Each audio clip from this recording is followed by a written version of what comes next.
My trip to the lcbo. I lay in bed after trying to read.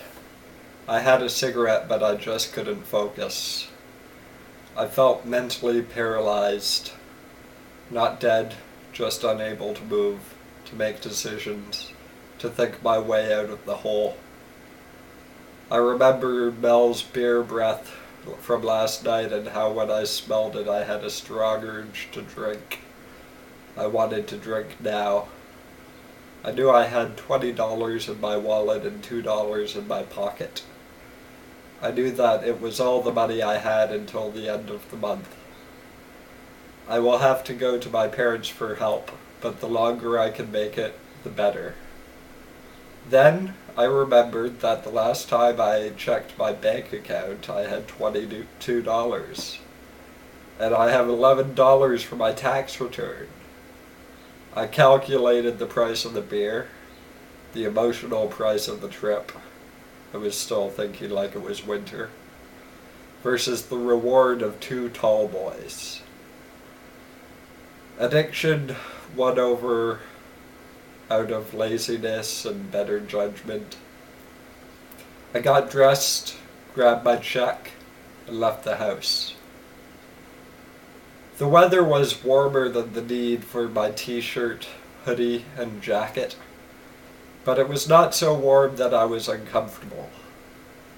I walked slower than I had been for the past few months. Because I walked slower, and because I looked like a bum, people did not part on the sidewalk to let me walk past them. I had to slow down my pace to an uncomfortable level and wait until I could get around them. When I got to the KFC, there was a family that was walking towards me on the sidewalk. They took up the whole space. They were walking very slowly. I moved to the side of the family in the universal pedestrian language of, "Please make room."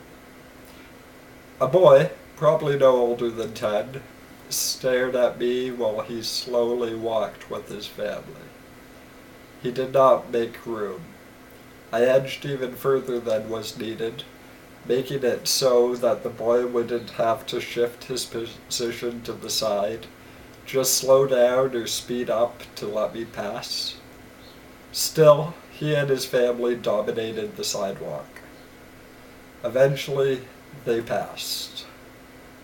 I stopped by a store that had 9 packs of juice on sale for $2.79. I calculated the total amount of juice, the quality of juice, and compared it to other juices in its price range. I decided it was a good deal, but not especially good, and therefore not worth spending my limited money on. I got to the bank, looked out the door, and without touching it, sensed that it was locked. And locked because the people inside didn't want me in. But when I pulled on the handle, the door opened. I entered my PIN and deposited the check. I accidentally said I didn't want another transaction.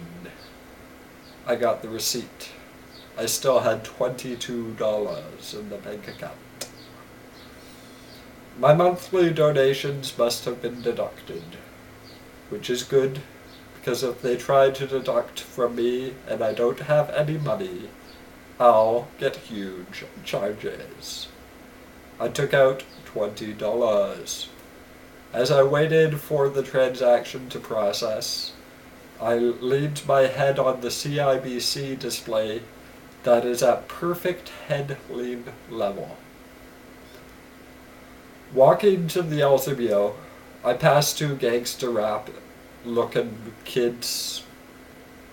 I had been watching Oz, smoking and drinking caffeine all morning, and seeing those kids gave me a dirty thought.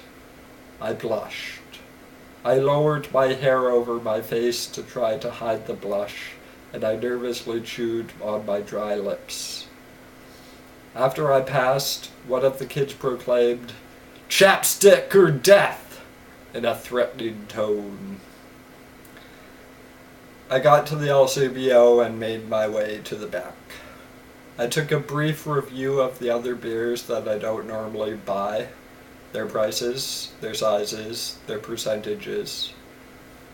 I picked 2 Lakeport honeys and made my way to the front.